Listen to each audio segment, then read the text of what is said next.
If there's a principled man in Kenya, like Raila Amolo Odinga, is Kalonzo Musyoka.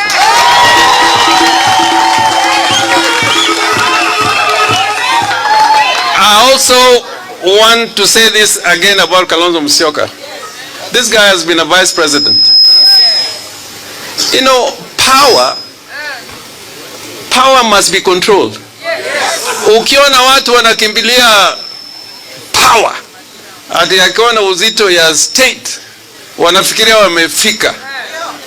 Those are people who are going to destroy this country.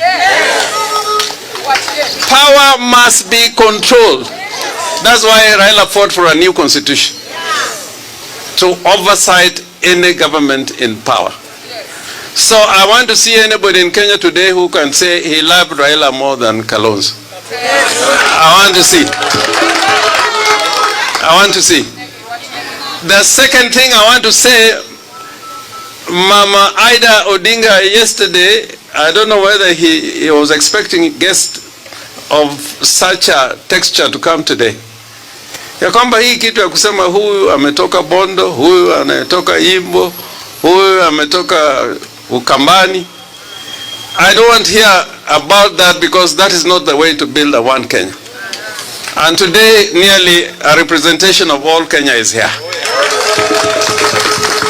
That is what Ida was talking about yesterday. And Raila was also talking about inclusion, not of any communities alone, but in one big tent called Kenya. Finally, let us not experiment. There's a science about winning elections. And one of them is to be resilient and to make sure what Mutula was saying, that there's going to be free and fair election. Unaona jirani amefanya election 98%. 98%. Hata kuna jamaa mmoja kutoka Sudan alikuwa anauliza Ibrahim ambao ni mfanyabiashara anajulikana sana. Anasema kama unaweza kupata 98%, sasa unakataza wengine kusimama kwa nini? If you can get 98%. So I join Ruth in saying, let us not kill political parties. Let us not kill political parties. Na ODM, sisi kama watu wa ODM, msifanye makosa ya kumezwa. Makosa ya kumezwa. Makosa ya kumezwa. Makosa ya kumezwa. KADU ilimezwa. PNU ilimezwa. DP ilimezwa. Jubilee karibu imezwe. In a strong Kenya to come, we need a strong Wiper. But we need also a strong ODM. Not controlled by anybody in power, but controlled by the laws of the land.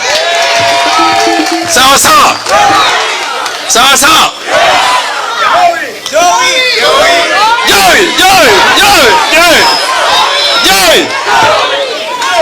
And I was going to forget.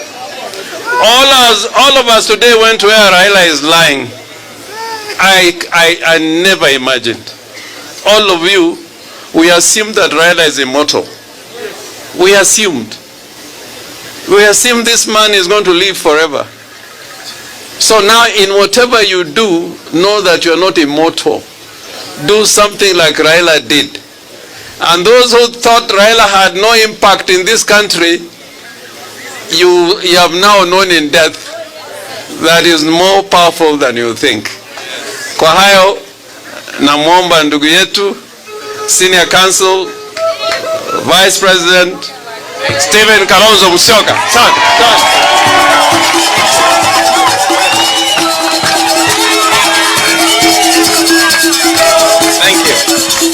Thank you. Kwa sababu ya wakati tuketi. Joey. Nataka kufanya jambo moja hapa la kuonyesha kwamba nyumba hii ya Jaramogi